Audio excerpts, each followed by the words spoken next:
আপনি ভাবছেন আল্লাহকে পাওয়া খুব কঠিন, তাহলে আজকের এই গল্পটা শোনার পর আপনি নিজেই লজ্জা পাবেন, কারণ আপনি যতটা কঠিন ভাবছেন আল্লাহ ততটাই সহজ করে রেখেছেন। ফুল ভিডিওটা মনোযোগ সহকারে শুনবেন এবং ভিডিওটা শেয়ার করে অন্য ভাই বোনদেরকেও জানার সুযোগ করে দিবেন। রিফাত সবসময় একটা কথাই ভাবতো, আল্লাহর কাছাকাছি যেতে হলে অনেক বড় আলেম হতে হয়, অনেক ইবাদত করতে হয়, এটা আমার দ্বারা সম্ভব না। তাই সে চেয়েও কখনো শুরু করতে পারতো না।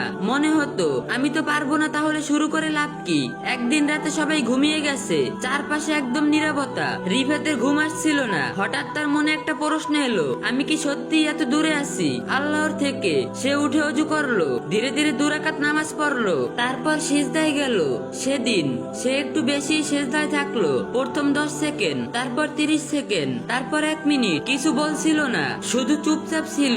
হঠাৎ সে অনুভব করলো তার মনটা নরম হয়ে যাচ্ছে, বুকের ভিতরটার চাপ কমছে, চোখ দিয়ে পানি চলে আসছে। সে বুঝতে পারলো না এটা কি হচ্ছে। তার মনে হচ্ছে একটা কথা বেশি উঠলো, সে রবের ছোট একটা সিজদাতি এত কাছে টেনে নেন, তাকে পাওয়া কি সত্যিই কঠিন। পরের দিন রিফাত অনুভবে শুরু করলো, নামাজ নিয়মিত পড়তে লাগলো, প্রতিদিন একটু করে দুরূদ পড়তে লাগলো, ইস্তেগফার করতে লাগলো, চলতে ফিরতে মাঝে মাঝে, রাতে উঠে 2 রাকাত তাহাজ্জুদ। অবিশ্বাস্য হলেও সত্য, তার রিজিক বরকত আসতে শুরু করলো, ছোট কাজগুলো সহজ হয়ে গেল, দুশ্চিন্তা কমে গেল।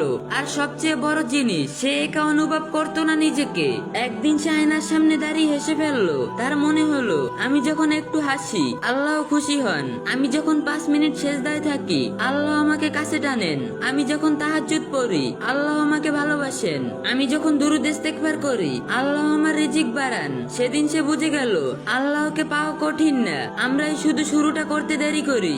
একটা সহজ কথা মনে রাখুন, আল্লাহ আপনার আমলের পরিমাণ দেখেন না, তিনি আপনার চাওয়াটা দেখেন, আপনার ফিরে আসাটাকে ভালোবাসেন। শেষে রিফাত একটা কথাই বলেছিল, আমি আল্লাহকে খুঁজতে গিয়েছিলাম, কিন্তু বুঝলাম তিনি তো অনেক আগেই আমাকে ডাকছিল। আপনি কি এখনো ভাবছেন আমি পারবো না, আমি অনেক দূরে? নাকি আজ থেকেই ছোট একটা শুরু করবেন আর দেখবেন আল্লাহ আপনাকে কত দূরত্ব নিজের কাছে নিয়ে আসেন। সবশেষে একটা কথা মনে রাখবেন, আল্লাহকে খুশি করার জন্য বড় কিছুর প্রয়োজন নেই, শুধু ছোট ছোট জিনিসই আল্লাহ খুশি হয়ে যান। ইসলামের যে কোনো বিষয় সুন্দরভাবে জানতে বুঝতে এবং মহাজরুরি মাসালাগুলো সহজে পেতে এই আইডিটি ফলো দিয়ে রাখুন আর ভিডিওটা 3টা কপি লিংক করে দিবেন।